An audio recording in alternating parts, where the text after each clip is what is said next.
Hi guys, this is David Negrin, host of the Script Podcast and executive director of the NYC Screenwriters Collective. I'm excited to announce that we've created a Patreon campaign for the Script. Patreon is like a Kickstarter, but it allows you to give ongoing pledges every month and receive ongoing rewards. Of course, the Script Podcast will continue to be free, but we're just asking for a little help. So please, check out all our rewards, join our inner circle. Become a patron of the Script Podcast at patreon.com/thescript. But Everest is the most dangerous place on Earth. Human beings simply aren't built to function at the cruising altitude of a 747. Steady yourself!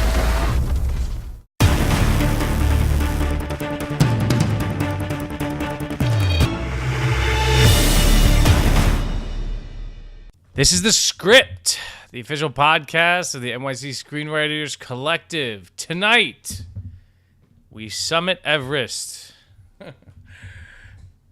Balthazar Kormakar of Contraband, of Two Guns, of Iceland, directs the action disaster biopic Everest. Tonight with me are Jeremy Engdahl Johnson, and as always, Jordan Rosengarten. Gentlemen, I have one thing to say. Cough, cough, Hello. Everest. Phlegmy cough, cough, cough. Did you leave the theater feeling cold, David? I was, there was a lot of, I don't know. I felt like I felt like I was on the moon. I didn't feel cold. I felt like a gasping for air. There was so much talk in this movie about oxygen. Yeah, I had my allergy medicine on standby because holy cow. Where do we start? Let's do our top three, or 3 up, 3 down, right? Or 1 up, 1 down. That's what we've been doing mostly. Yeah, I think 1 up, 1 down is. Oh, or 1 up, 10 down seems to be the way to go. You're not a fan? Oh, I thought you were a fan. No, I'll go ahead and dive in, and I need to make a disclaimer before we get into this, which is that this was a culmination of a long nerd fest for me. I grew up in an outdoorsy family. My dad was a mountain climber. I read all the mountaineering epics growing up. And I think I was like a freshman in college when this disaster happened. I was an outside subscriber. I remember reading the original Krakauer article about this. Of course, everybody's read Into Thin Air, but it took them 20 years to make this movie and come up with a decent way of telling this story. I guess 19 years to be accurate, but there's a reason for it because this is a watershed event in mountaineering history. This was the big disaster. What's happening in Everest the last couple of years, in some ways, casts a different shadow. But for a long time, this was kind of a defining event, I think. Mountaineering world, is that it? Oh yeah, and I'm not going to claim to be any expert. I'm vaguely scared of heights. I do sports that involve going with gravity, not fighting them. So yeah, I've never had to use oxygen before, but I think it's a fascinating story, and it's one that a lot of people have written about because I thought people died on Everest. You've got to talk about every decade or so. I thought it was a regular thing. Yeah, I think the death rate's it's like 20 or 25%. It's not good. This is not a good life choice. It's not a good decision. But it's not a vacation. They don't have Airbnbs for Everest. They don't have Airbnbs. Yeah, but I think what made this situation unique is, and they get into it in the movie, and I'm glad that they tackled it, was you had this unprecedented situation with an outside journalist going on an Everest climb. It's pretty much the most dangerous assignment you could think of. 25% death rate, that's more dangerous than most war zones. And so you have somebody like Krakauer, who was was like a journalist going up Everest, and doing Everest is that it's not a place for tourists. And he wasn't a tourist. He was a a legitimate, I think, mountaineering writer, and he'd I think been to about 17,000 feet, but he'd never been above that. And it took. What's Everest? Everest is like 28, 29.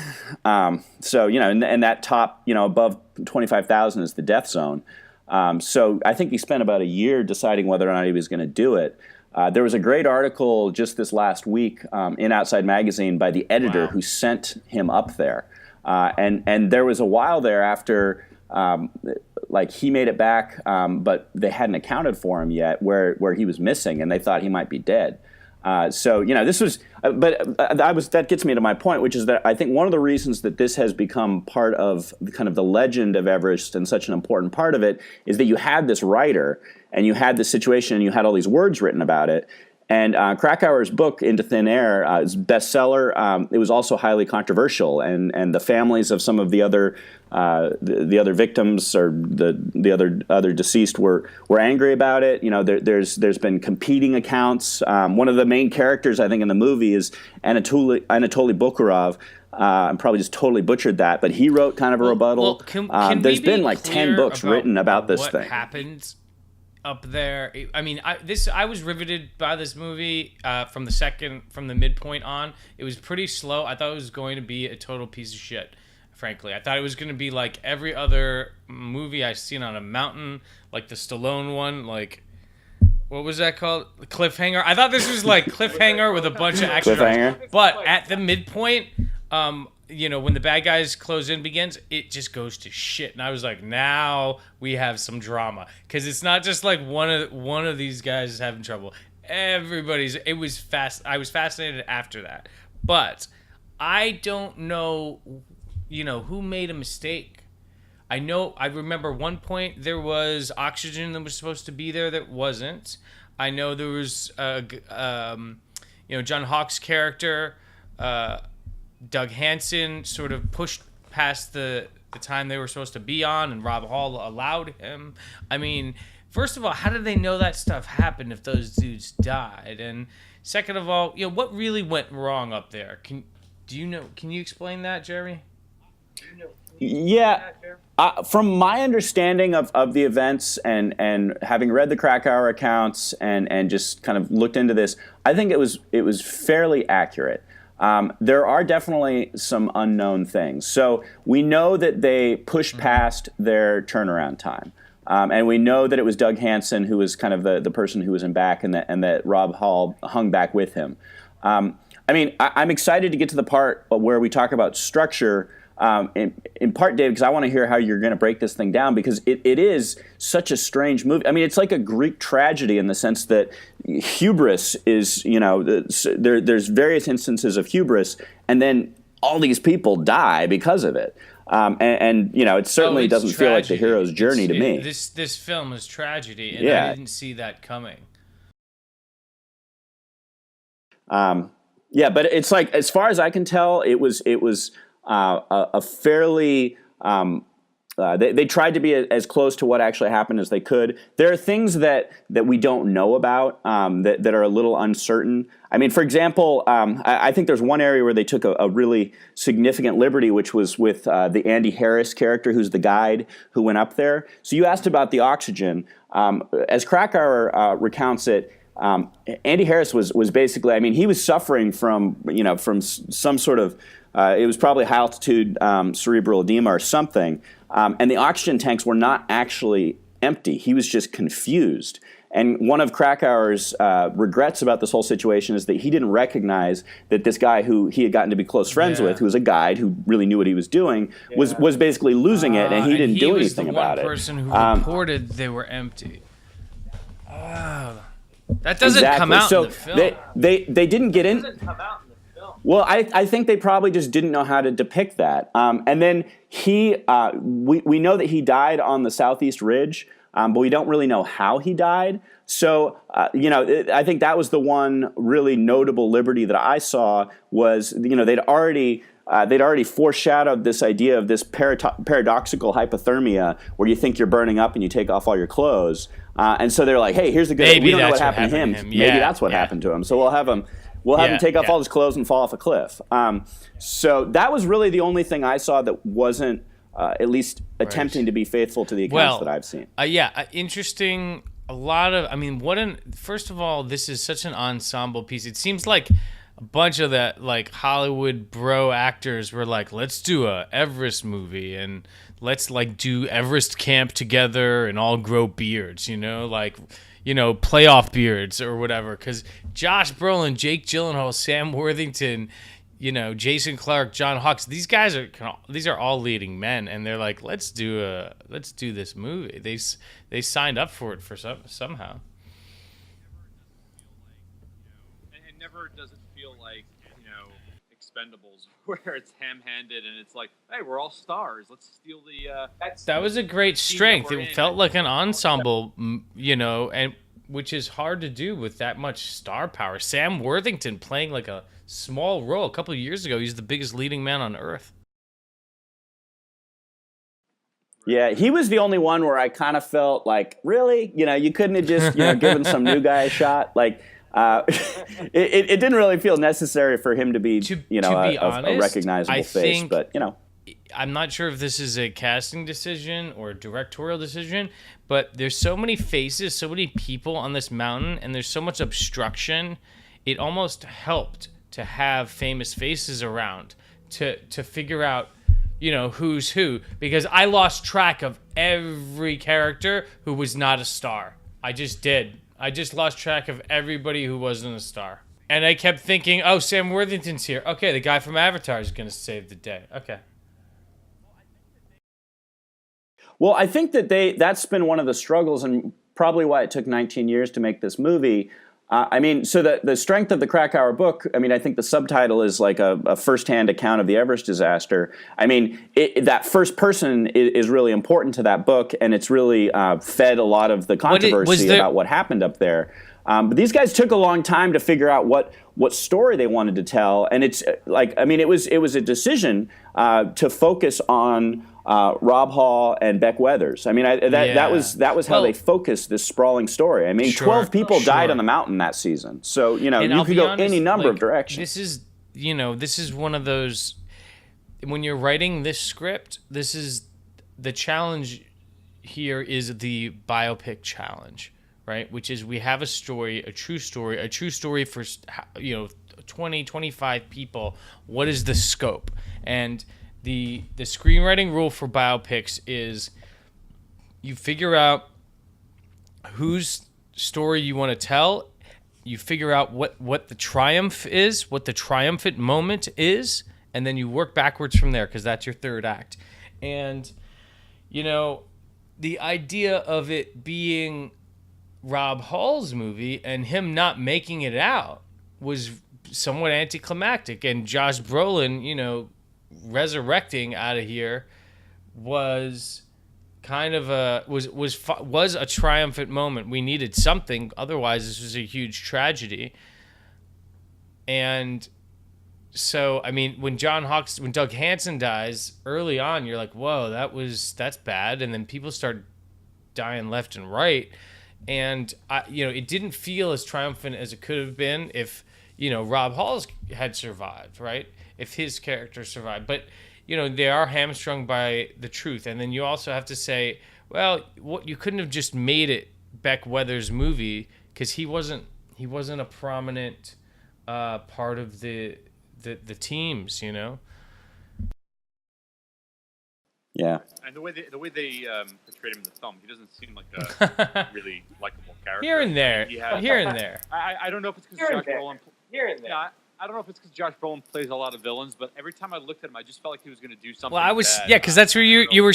Why? Because the first half of this movie does have that standard action movie cliffhanger feel to it. Oxygen canisters. Like I was going all out but there, then it gets when it started getting more and more tragic, and I started realizing people are not going to make it home. I'm like, all right, this is a serious film. Should we start doing beats? Yeah, I guess so. Oh, I'm sorry. Yeah, give us your one up, one down. Give us your one up, one down. Yeah, I thought this movie was actually very exciting, even from the start. I guess partially because I've heard a lot about Everest my entire life, but had little interest in it because when it's being told to you in verbal storytelling form, I guess it just doesn't. You don't feel the magnitude of what it takes to do something like that. So when you start with what I assume is, I'm guessing they filmed either near a mountain that kind of looks like Everest, or at Mount Everest base, or whatever mountain they actually used. But it looks epic. That opening shot where you see the mountain and you see how small these people are compared to this giant mountain that they're going to be trekking along. When you go through the process in the first act and you establish the rules of, all right, no, we need oxygen because the air is way too thin and you might not make it back. And I was on board, and it was scary to me was the fact that I don't know the story, so I'm not sure who might make it back. So that was a big strength for me. I was kind of hooked in from the beginning. Kind of like you, David. I unfortunately they're kind of bound by fact, by history, and I just felt that it ended on a pretty sour note, and I didn't feel like not that I expected it to be tied with a nice bow, but Josh Brolin, just his character Beck Weathers, getting home and hugging his wife didn't have the same impact that I would have liked. Obviously, Rob Hall coming back and kissing his wife and seeing his daughter, but we don't get the luxury. We don't get the luxury of rewriting history, but you can swivel your biopic around the way that you want, and I think that this was such a tragic scenario that they needed something positive, and that's where the Beck story became prominent. The filming locations on IMDb, they say it's Kathmandu, Nepal. They say they filmed at Mount Everest Base Camp South. So I bet there was some aerial photography. They shot Italy, Nepal. I'm not sure if there's a mountain that they can claim. They say Kathmandu, so probably just. Well, I mean that was definitely Everest that we saw, and they one of the things that they did is they had a fellow by the name of David Brashears, who is a very established kind of Everest guide and has been involved in a lot of these efforts. In fact, he was involved, I think, in the IMAX crew that was filming in '96 when the tragedy happened, and they ended up kind of contributing, helping out with recovery and stuff. So they had him on as a consultant to kind of try to lend increased authenticity to this whole thing. So I think I'm going to go ahead and do my ups and downs. They tried really hard to be, I think to give this story the respect it deserved. And I left this is going to sound like a weird comparison, but I left the theater with the same kind of satisfaction that I had after seeing the first Peter Jackson Lord of the Rings movie, where it was like I had a textual relationship with this story, and I felt like it was that the director kind of honored that, and so I really liked the way that they handled that. It is a total downer of a movie. I mean, I guess if you're going to focus somewhere, I like that they focused on the incredible hubris and this person. Rob Hall knew better, and yet he allowed himself to he broke his own rule because he liked this guy and he wanted to get Doug Hansen up the mountain. And would that have saved so him it's stayed to the rule that would have saved him and probably. Yeah, it would have. It would have, because they're not stuck up there. They would have been, but they would have above been above the Hillary step. Taken down. But so part of this is, with both guides dying, it's one of the remarkable things about the story. It's a few people who knew better, and you think about, Rob Hall was the guide is kind of sweeping up, right? He's bringing all of his clients down. So you think about, if you don't have your closer there, who's going to bring the people down?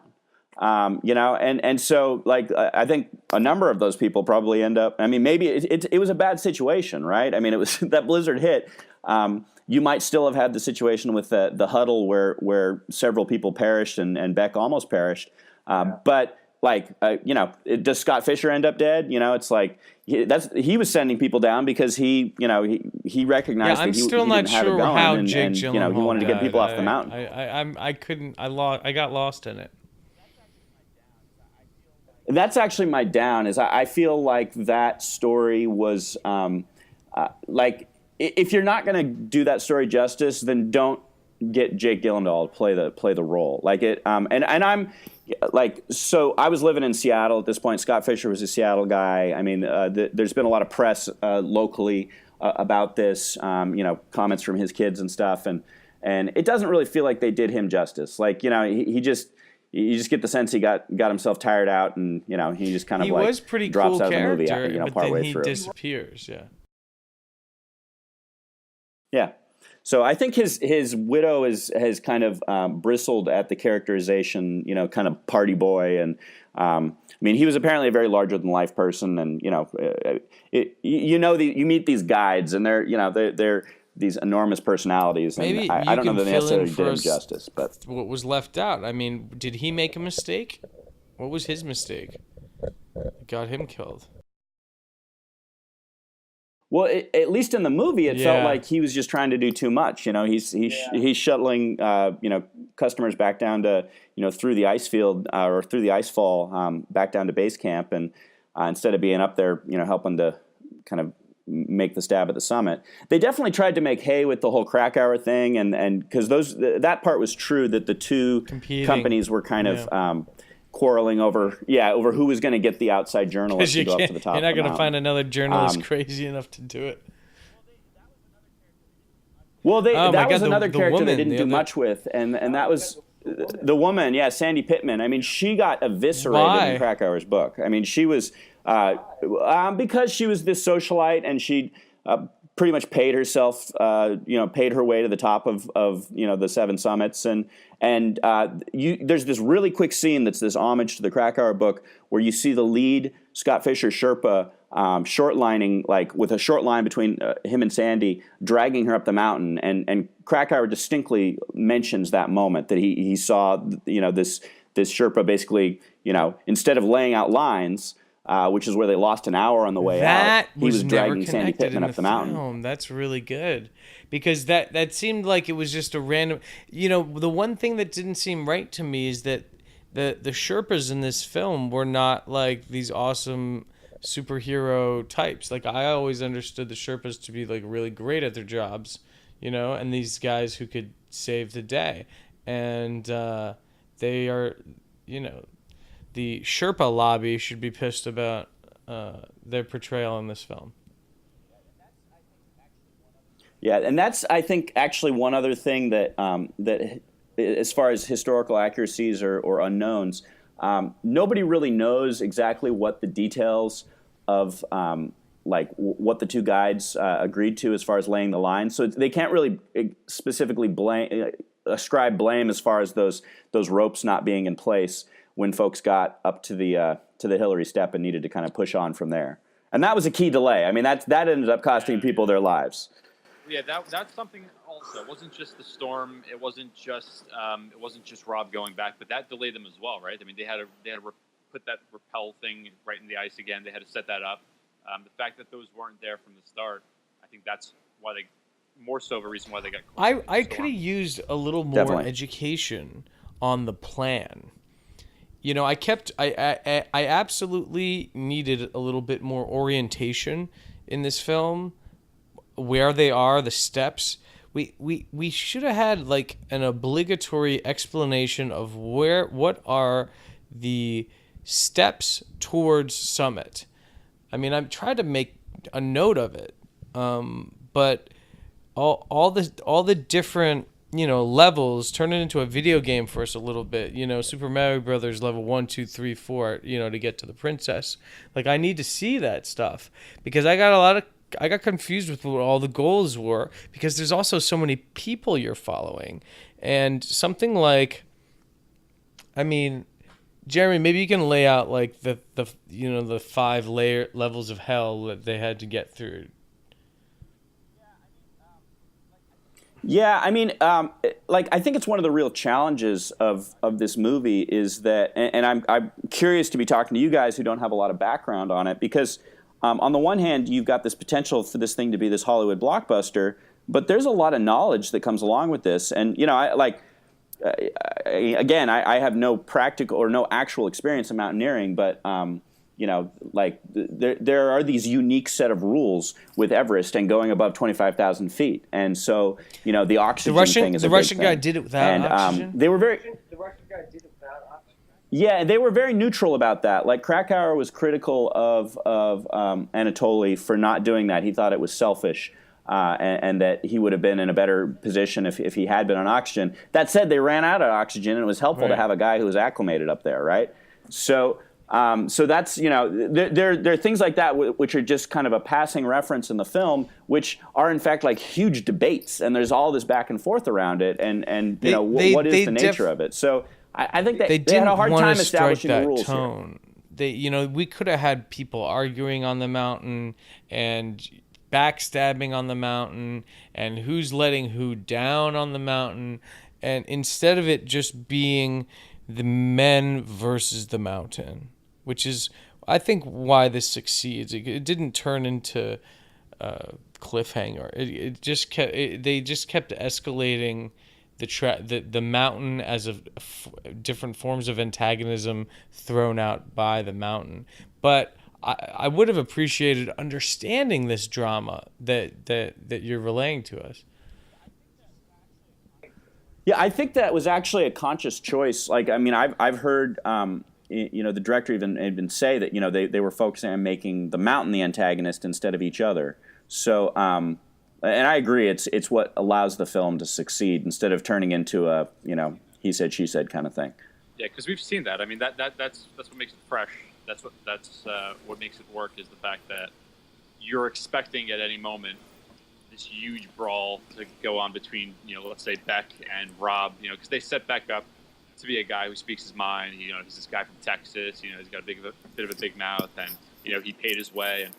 But one of the things that they do succeed here is a sense of this very special brotherhood of what's going on to get up this mountain. They all are overwhelmed by this antagonist. They know that the odds are against them. Later on, somebody shares oxygen with them, and it's just like a thought. It's not even a second thought. But it's also, it's also a pretty sort of cold set of rules. Like when Beck is laying there, nobody's helping him because you just can't carry another man, right? So it's like he better get his act together, or he's gonna leave himself here. So it's sort of every man for himself, but it's sort of also a brotherhood thing. So right, it's every man for himself, but as they're passing him, and this shows the humanity, just in those group of people specifically, that they're like, listen, man, we're gonna get you. We just have to, keep moving. Like they had a need to tell him that as he's laying there, because just they felt like they were one unit, even though it's such that if they get delayed even the slightest, all their lives are in danger. Yeah, and I think it was difficult sometimes as the shit was really hitting the fan. I think it was difficult to relay kind of what was going on. So you knew that it was a bad blizzard, but like that huddle, I mean, they wandered around lost for a really long time, and finally just ran out of energy and were freezing and kind of all huddled together. And I think Anatoli went back, and you saw this in the movie. You saw him rescue a few people, but like I think he said he couldn't even find Beck. I mean, it's like these people are covered in snow, and it's like they're snow blind, and it's you can't see anything, and it's the middle of the night, and it was hard to convey kind of what was happening. And I think you had the same experience, David, with the Scott Fisher thing, where he just kind of lies down, and you're like, wait, what happened? So, I mean, how do you show hypothermia on screen? It's kind of tricky. You can only have one guy tear off all his clothes and fall off the cliff. So the only superhero here was the Anatoli character, who actually went up and saved some guys.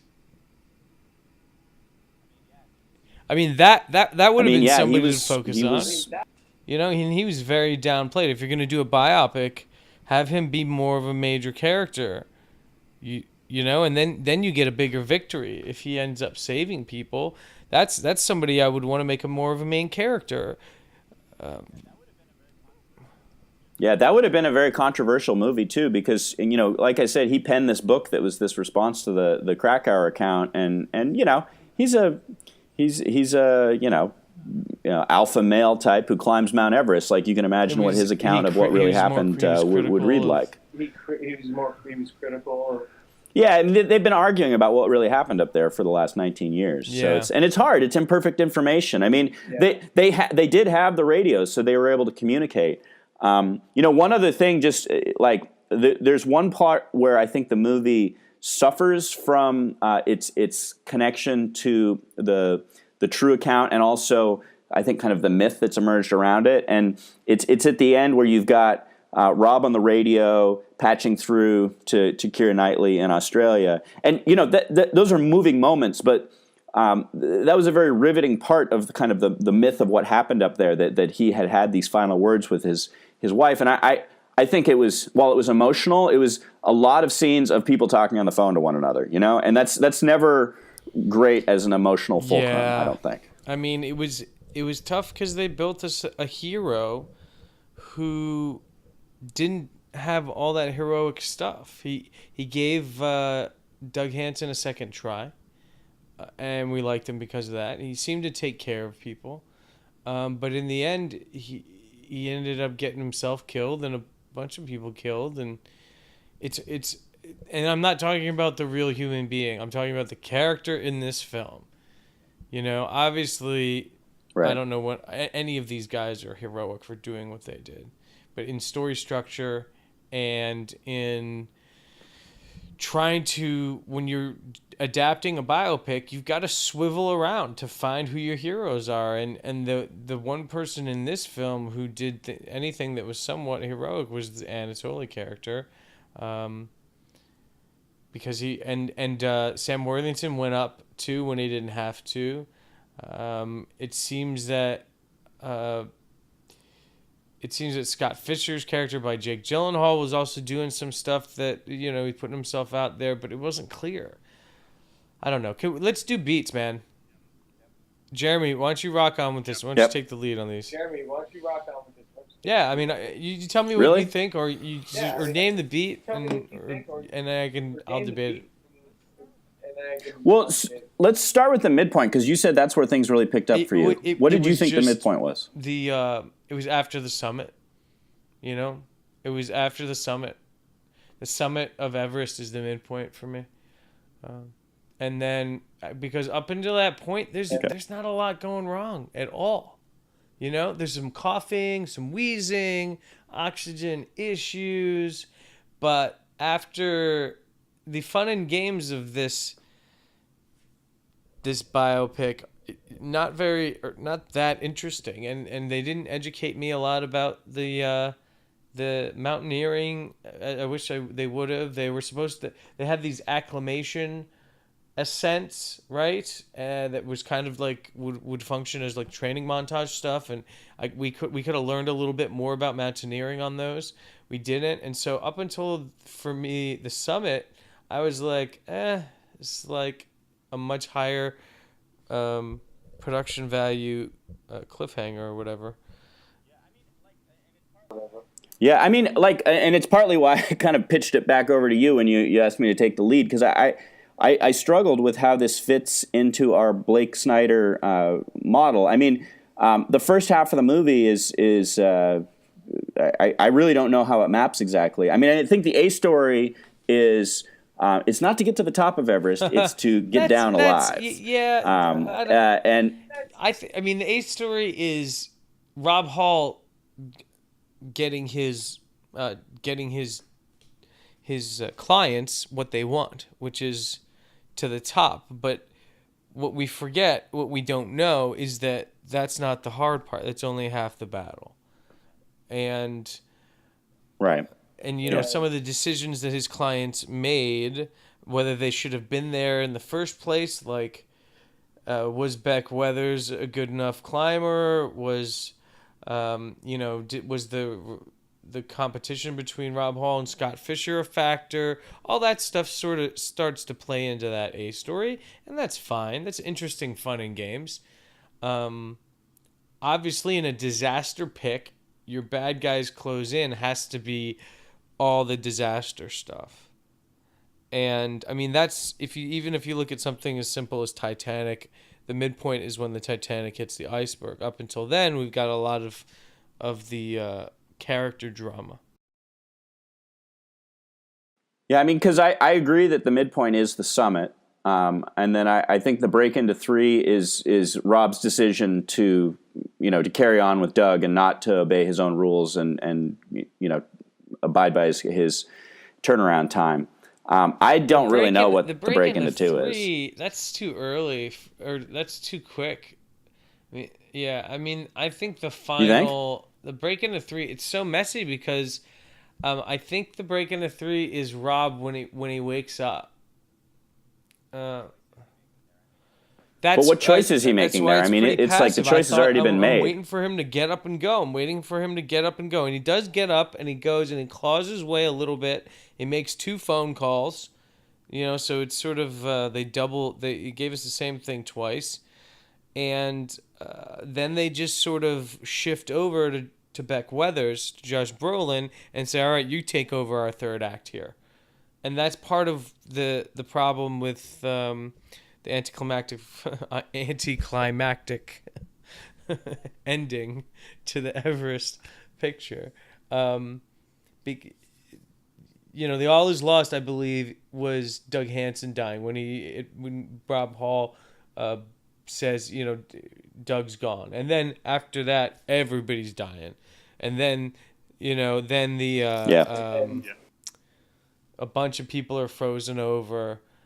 Break into 3 is it's Rob trying to survive, and it's Beck's resurrection, and a couple of the other guys who we not as invested in terms of this film, making it down to the base camp. And I guess Sam Worthington's character trying to get help up there. Oh, the helicopter! Remember the helicopter? That's Act 3. Yeah, that's Yeah. So. Break into 2. Yeah, I mean, there's a lot of atmosphere in the beginning.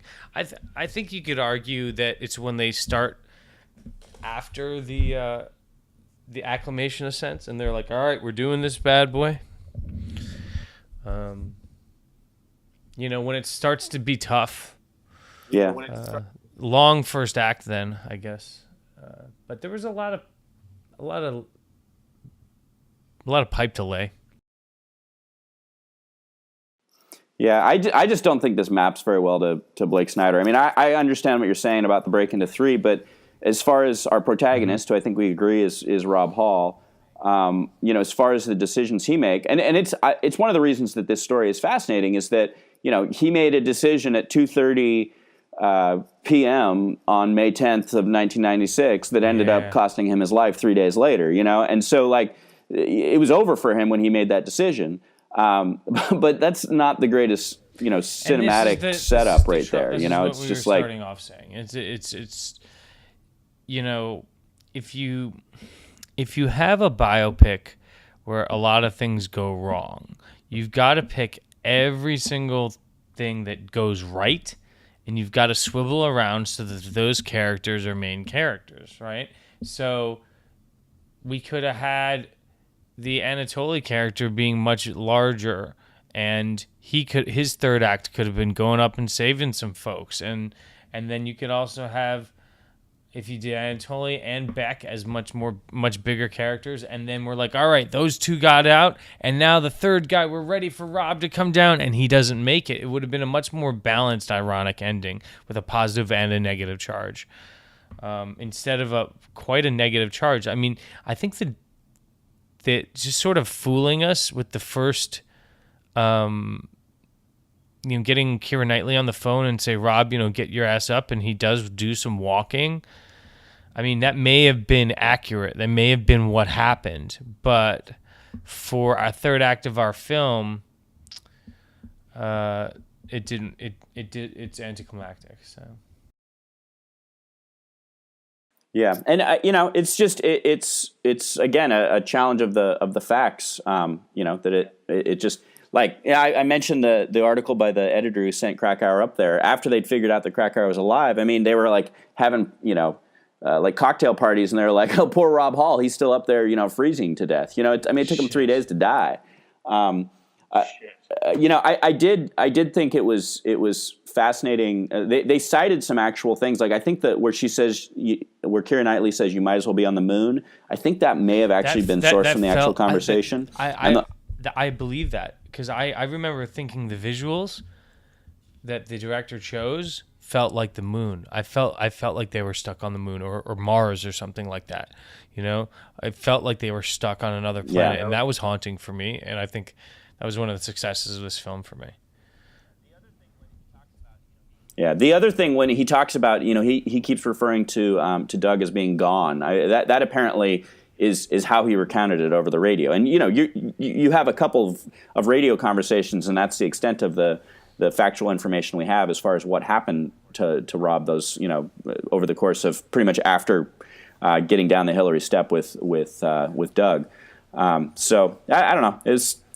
I love the movie. It's just I'm at a loss as far as trying to talk about structure and Blake Snyder and how it fits. Meeting everybody, getting to Everest, setting up the personal confrontations, setting up the different personalities, breaking it to you could say the beginning of the climbing with the acclimation ascents, or you could say that's debate or that's warm up, and it's not until they actually start going up Everest that it really begins. Fun and games really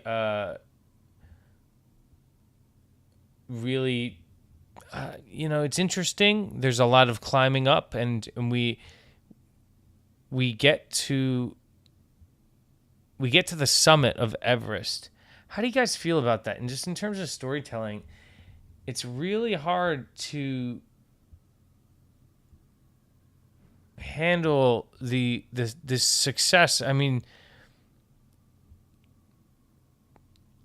I don't know how to put this, but they made it to the top of the mountain, which is such a cinematic metaphor for completion, for success, right? And then they jam reality down our throats, which is, in mountain climbing, getting up is not, always the hard part. Sometimes getting down is the hard part. Well, I don't care about that. That's, storytelling, you just gave me a great cinematic metaphor for winning, which is getting to the top of the mountain. And that's just, what audiences understand. That's the language of heroism and success. And now you're like, well, no, that's the halfway point in this movie.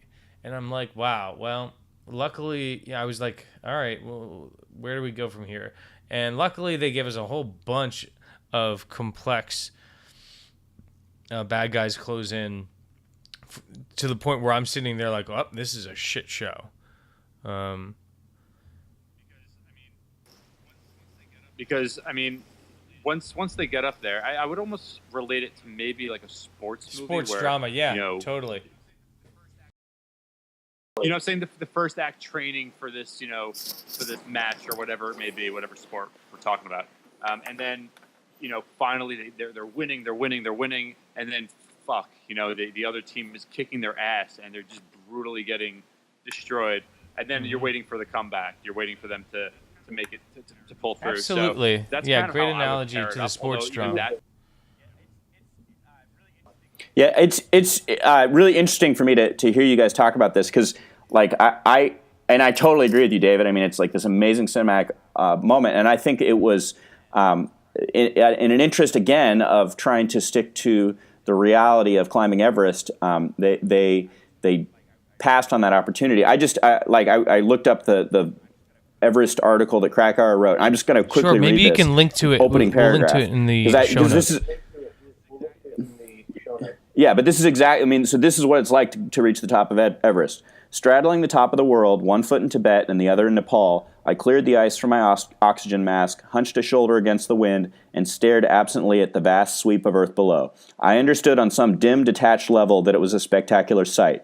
I'd been fantasizing about this moment and the release of emotion that would accompany it for many months. But now that I was finally here, standing on the summit of Mount Everest, I just couldn't summon the energy to care. No, you're exhausted. You're in pain. That was a great line in the film, suffering.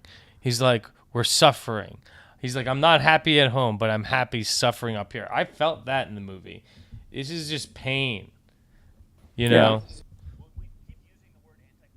Well, we keep using the word anticlimactic, and it's what I think is such an interesting take on this. This is a screenwriting challenge, is that this is an anticlimactic story. It's highly dramatic, but it's anticlimactic. Even in a tragedy, you can have a tragedy that has a climax that is satisfying. Okay, Romeo and Juliet has a climax. They escape together.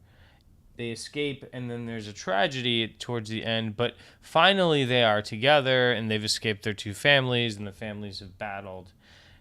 It's still a climax. It's the inevitable climax.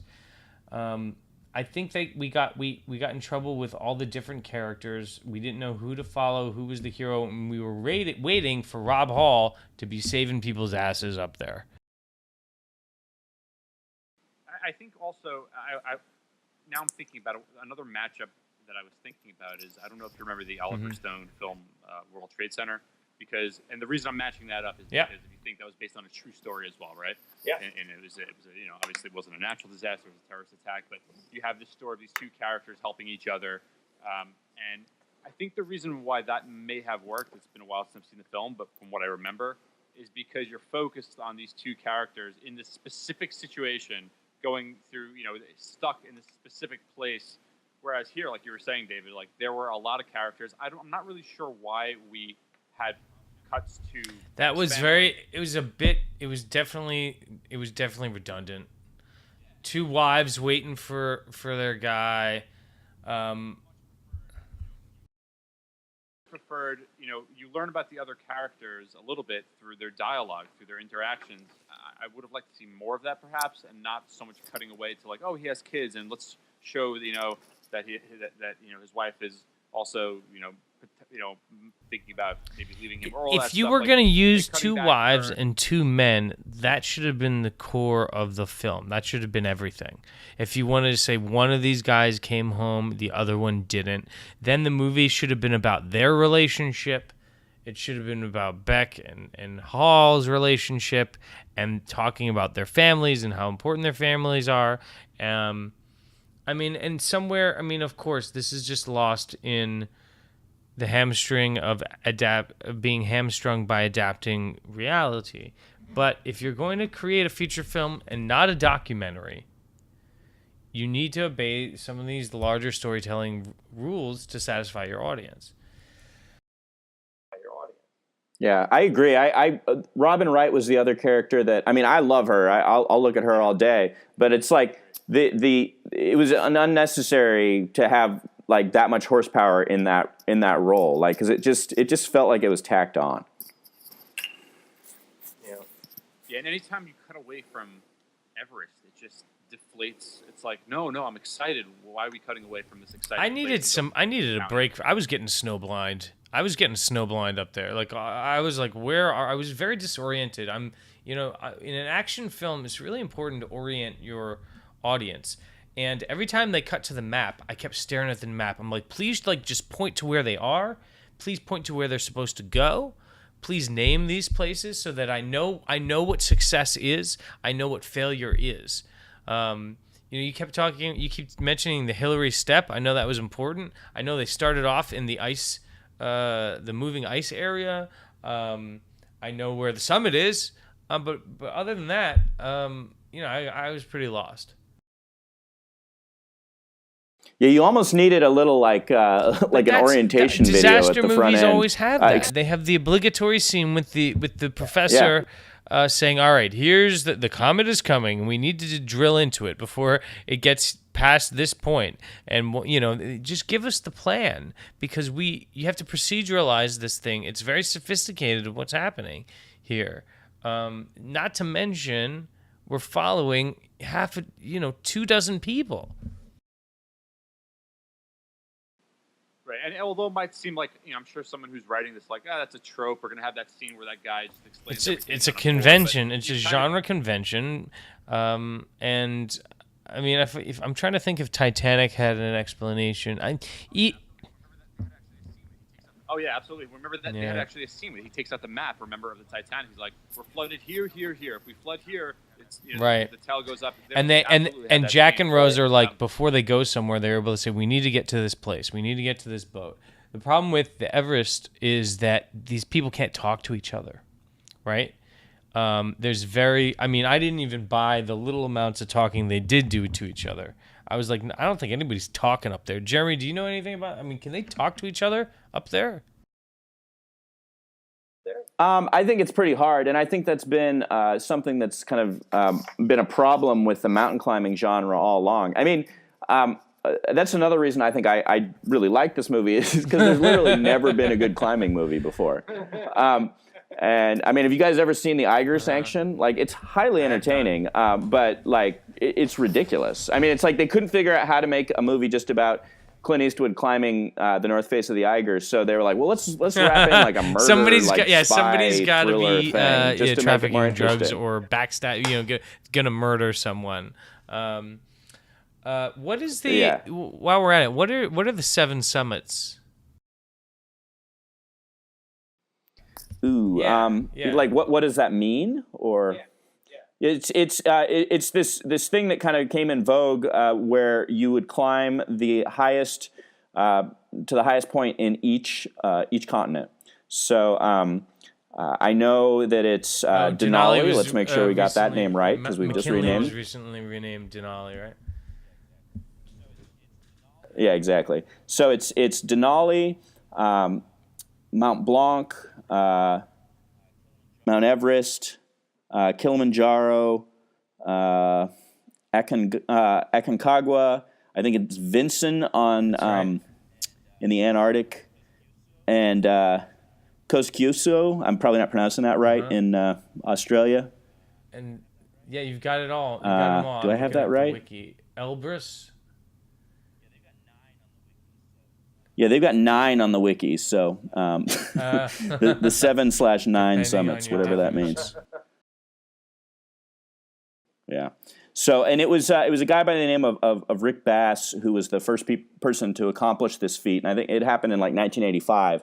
So, you had that, and then you had Rob Hall, who was kind of the pioneering guide who invented guiding, the people who weren't necessarily accomplished mountain climbers up to the top of Everest, and kind of the convergence of those two events ended up leading to this disaster. These people were not all professional mountaineers. That was the whole point of this. There was a sort of subplot about their company not doing very well this year if they don't get their customers up to the summit.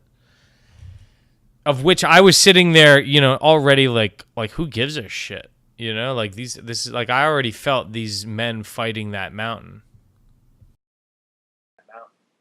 Yeah, and partly this is why Krakauer's book pissed so many people off, because I think he questioned whether or not some of these folks should have been doing it, and it was probably easy to question if Sandy Pittman should be climbing. I mean, if she's getting dragged up, okay, but some of these other folks, I mean. Yeah, okay, so Beck had a pretty bad climb, but, he had done a lot of climbing before then. Right. Yusuko Namba, like, she was going to be the oldest person. She was the oldest person ever to accomplish the 7 summits, I believe. So there's a lot of, and I think they tried to kind of capture that sense of reverence that Rob has for her effort. There's a lot of focus when they're on the summit of him nice, kind of like acknowledging her. The female characters are pretty lacking in this film, and we don't get to know Yasuko that well. But it is just acknowledged that she's like one of the ones that are the most respected, and but we just don't know that she did anything. They didn't turn her into a main character with any heroic choices or anything like that. But we don't really get to know anyone that well. There's one scene where we have an opportunity to learn about people. I don't know if you remember it. I remember they were having, I think, drinks together. Is that right? And they were all together and saying, "Why do you do this?" She was saying, "Well, I did this summit and that." So he's like, "No, yeah. I would have loved to hear everybody's real fucking answer. yeah, that was a great opportunity to have these characters interact and get some, I don't know, just amazing character interact. It could have been a great scene developing these characters. It didn't happen that way, but that was a missed opportunity, in my opinion. They were just pulled in so many different directions. I mean, like, I don't think that. I mean, they spent a lot of time on Doug's character, and it's because he is such a crucial player in the sense that he's the one who, he kind of, Rob goes along with it, and that's what throws everything off. But like, is that the most interesting person up there? I mean, I don't know. I understand why they did it, but it's just hard when you got this huge ensemble and you got the fact of all these people being up there. And I mean, 8 people died that night, like, or were in the process of dying that night. They didn't even feature all of them. They had to make some choices along the way. Well, all right. So let's get back to the screenwriting piece here. I mean, this is an adaptation. It was a biopic. It was a disaster film. I'd go so far as to say it was almost. It had a lot of aspects of suspense, almost like a horror film in the second half of all these things happening. The mountain almost felt like a monster to me. That was all of the safety that they'd established in the first half, getting up the summit, all flew away. And I don't know. Let's just do our sum ups of the film. I don't know anything we want to say, positive, negative. I was riveted by the second half of the story because I wanted to know what happened to a lot of these people. I got to know them enough that I cared about all these stories. I didn't get to know them enough that I was emotionally moved when people were lost and when people were saved. But I got to know them enough, and I think this must be the bar for Hollywood blockbuster, is good enough writing that people buy in and they say, the movie was good. So that's kind of where I'm going to land. The movie was good. Yeah, I mean, kind of just going off what you just said, David, sometimes, and I think all the things we were saying, while they might be valid regarding how you could have developed the characters more, you could have had a bigger scene where they're interacting, you could have had a scene where they're explaining every little detail. There is something to the subtlety of this film that, at the end of the day, it pulled through. It worked for me because while it didn't have a nice, happy ending, it didn't tie together, and while some of the characters were not fully developed, it felt real to me, and it also felt it worked. It just felt authentic. Where I think if it would have had those elements that we discussed, it may have felt too movie, meaning just too, I don't know, like we've seen it a million times, and it would have had a different feel. And I think in this case, it worked for the better, just because it was fresh. It was a fresh take on something that we could have had turned over into like a Titanic, where everything was a love story and it's tied in like that. And this wasn't about that. It was about, no, this happened. But I think it fell prey to what, Jeremy, you were saying, which is that the mountain as an antagonist, the mountain disaster film, there's something problematic about it. There's a number of things that are problematic about it. Yeah, it's just not. Right. It's not conducive to character interaction. I mean, because this is, even though you're with a team, you're with a team. Right. It's this solitary activity. You're just are like, kind of, the cinema struggling your way great, up the there. imagery, all that. Yes, visually, but as we know, screenwriting is about story, and story is about character and conflict and revealing character through choices under pressure. And it's hard to do that when we don't know the character, the choices they're making. We can't hear the dialogue. I mean, they could have done a better job of visually, setting us up to understand the choices that are being made, even if they aren't speaking. But yeah, and I think that's kind of where I land with my final point on this. I agree with all the criticisms that we've discussed. I love the movie. I feel like I also came into the movie with a sense of what the rules were going to be. And you shouldn't have to have read books on something to understand what the rules are. So I think that it's a flaw in the movie that we didn't clearly understand what it was. But I thought it was a gripping character story about Rob Hall and making a bad choice, making a really bad choice. And you're impaired up there. Like it's another thing that they couldn't really get into is just like your brain is not working. And so there are a lot of things that go into that bad choice. I mean, I have no idea what I would do in that situation. I don't ever want to be in that situation.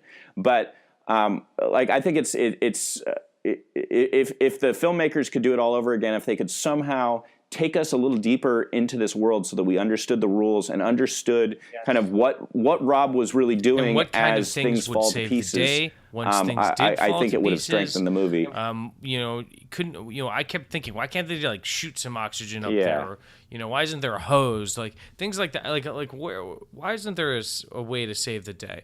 So yeah, the rules of this universe could have been explained a little bit more, and You send a helicopter up there. That they explain late in the film.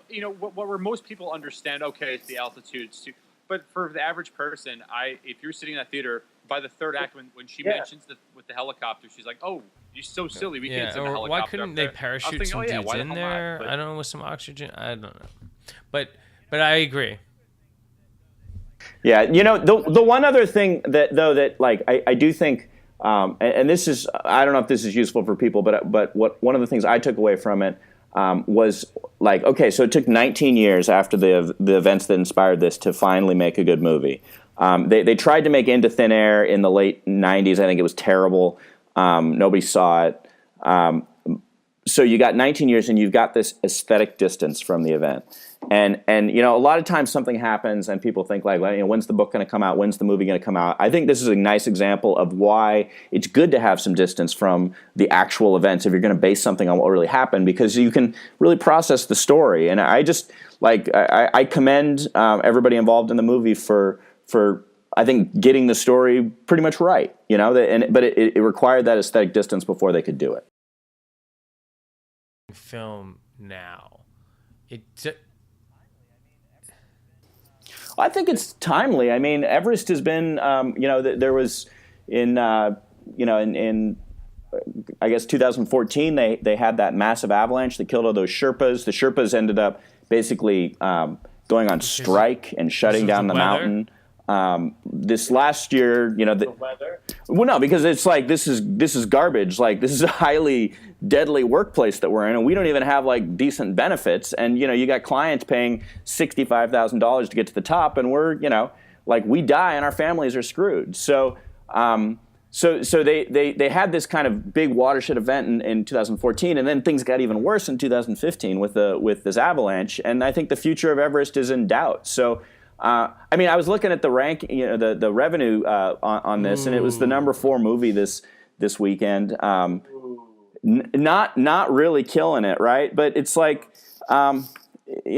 is a little bit of a niche issue. I mean, if it's finishing behind Hotel Transylvania 2, clearly they're not killing it in the box office. But I think it's an appropriate time because the future of Everest is seriously in doubt, and this is a good time to introduce the general public to the travails of trying to climb up above 25,000 feet. Hall and Into Thin Air.